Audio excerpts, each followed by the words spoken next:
Baiklah, halo semuanya. Pada chapter kali ini berjudul Latur part kedua. Sebelumnya, Mimin ingin mengucapkan mohon maaf lahir batin jika Mimin ada salah atau perkataan yang tidak berkenan. Kembali ke cerita. Pada lantai 3, kepala keluarga Kunetan tampak marah karena Urek pergi tanpa melawannya. Kembali di lantai 4, Urek menyuruh Garam Jahat untuk menjauh sebisa mungkin dari pertarungan atau dia akan terluka. Dia mengatakan Latur agak mesum, tetapi juga pria yang kuat. Urek lalu menyuruh para reguler lainnya untuk melarikan diri juga, karena tempat ini akan segera menjadi neraka.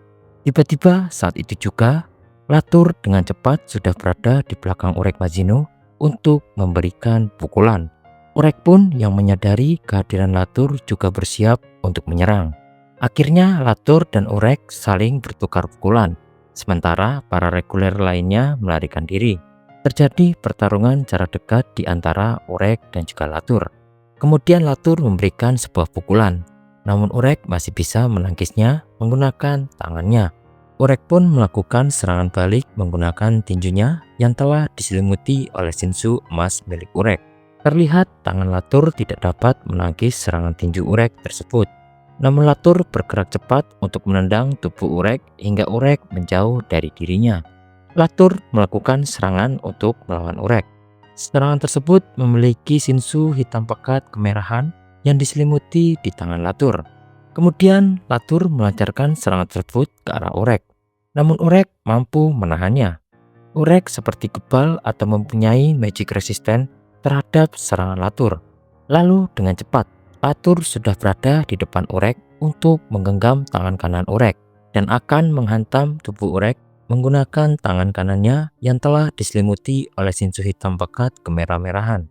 Serangan Latur tersebut membuat Urek jauh terpental ke tanah. Namun Urek diperlihatkan masih tegak berdiri dan tidak tersungkur. Urek pun lalu kembali terbang ke arah Latur. Urek lalu akan memberikan serangan tinju sinsunya ke arah Latur.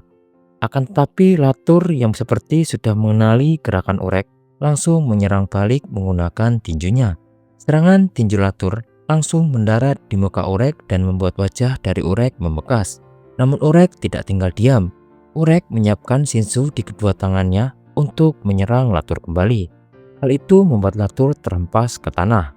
Tiba-tiba kumpulan asap dari sekitar tubuh Latur ada sebuah cahaya. Latur kembali menyerang menggunakan sinsunya yang diarahkan kepada Urek. Latur menggunakan serangan yang disebut postura.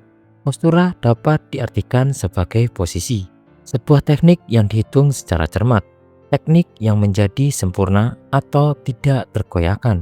Sebagai permainan kata, ini juga dapat diartikan sebagai Latur yang memberitahu Urek bahwa dia akan memperbaiki sikapnya. Dia akan membentuk kembali kepribadian Urek melalui paksaan. Sama seperti Mago yang menggunakan reversi dalam hal ini disebut menyimpang dengan kepribadian yang bengkok dan atau tidak sempurna. Jadi tekniknya mungkin kebalikannya. Maksud dari Xiu adalah menggunakan kata itu sebagai upaya untuk menegakkan ketertiban dalam kekacauan.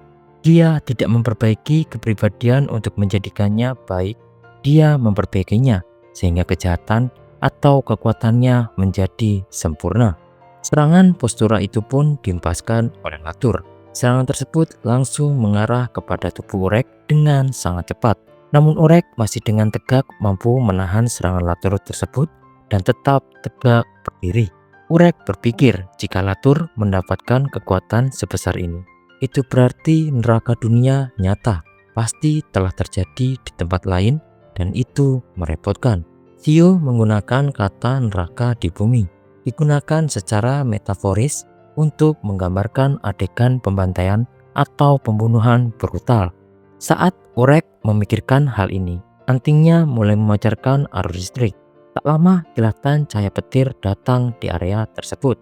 Lalu kepala keluarga Kunetan pun datang dengan senyum di wajahnya.